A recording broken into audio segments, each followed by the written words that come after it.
యష్ గారు ఇప్పుడు కొత్తగా యాక్ట్ చేస్తున్న మూవీ టాక్సిక్. అయితే యష్ గారు ఈ టాక్సిక్ మూవీకి ముందు లాస్ట్ యాక్ట్ చేసిన మూవీ కేజీఎఫ్ 2. అయితే కేజీఎఫ్ 2 మూవీ రిలీజ్ అయ్యి 3 ఇయర్స్ అయిపోయింది. అయితే యష్ గారు కేజీఎఫ్ 2 మూవీ రిలీజ్ తర్వాత 3 ఇయర్స్ టైం గ్యాప్ తీసుకొని ఇప్పుడు మళ్ళీ ఈ టాక్సిక్ మూవీలో యాక్ట్ చేస్తున్నారు యష్ గారు. చూడాలి యష్ గారికి ఈ టాక్సిక్ మూవీతో కూడా ఒక మంచి హిట్ వస్తుందా లేదా అనేది మనం ఈ టాక్సిక్ మూవీ రిలీజ్ అయ్యాక చూడాలి. అయితే టాక్సిక్ మూవీలో హీరోయిన్గా యాక్ట్ చేస్తున్నారు కైరా అద్వానీ గారు. అయితే కైరా అద్వానీ గారు ఈ టాక్సిక్ మూవీకి ముందు లాస్ట్ యాక్ట్ చేసిన మూవీ గేమ్ చేంజర్. అయితే ఈ గేమ్ చేంజర్ మూవీ ఈ మధ్య రిలీజ్ అయింది.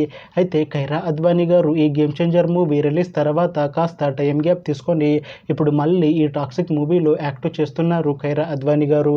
చూడాలి కైరా అద్వానీ గారికి ఈ టాక్సిక్ మూవీతో కూడా ఒక మంచి హిట్ వస్తుందా లేదా అనేది మనం ఈ టాక్సిక్ మూవీ రిలీజ్ అయ్యాక చూడాలి. అలానే ఈ టాక్సిక్ మూవీలో నయనతార గారు కూడా యాక్ట్ చేస్తున్నారు. అయితే నయనతార గారు ఈ టాక్సిక్ మూవీకి ముందు లాస్ట్ యాక్ట్ చేసిన మూవీ జవాన్. అయితే జవాన్ మూవీ రిలీజ్ అయ్యి 2 ఇయర్స్ అయిపోయింది. అయితే నయనతార గారు జవాన్ మూవీ రిలీజ్ తర్వాత 2 ఇయర్స్ టైం గ్యాప్ తీసుకొని ఇప్పుడు మళ్ళీ ఈ టాక్సిక్ మూవీలో యాక్ట్ చేస్తున్నారు నయనతార గారు. చూడాలి నయనతార గారికి ఈ టాక్సిక్ మూవీతో కూడా ఒక మంచి హిట్ వస్తుందా లేదా అనేది మనం ఈ టాక్సిక్ మూవీ రిలీజ్ అయ్యాక చూడాలి.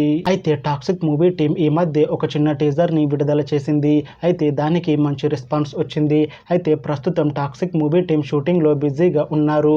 అయితే ఈ టాక్సిక్ మూవీని 2026 మార్చి 19న రిలీజ్ చేసేలా ప్లాన్ చేస్తున్నారు మూవీ టీం. చూడాలి టాక్సిక్ మూవీ రిలీజ్ అయ్యాక మంచి హిట్ అవుతుందా లేదా అనేది మనం ఈ టాక్సిక్ మూవీ రిలీజ్ అయ్యాక చూడాలి.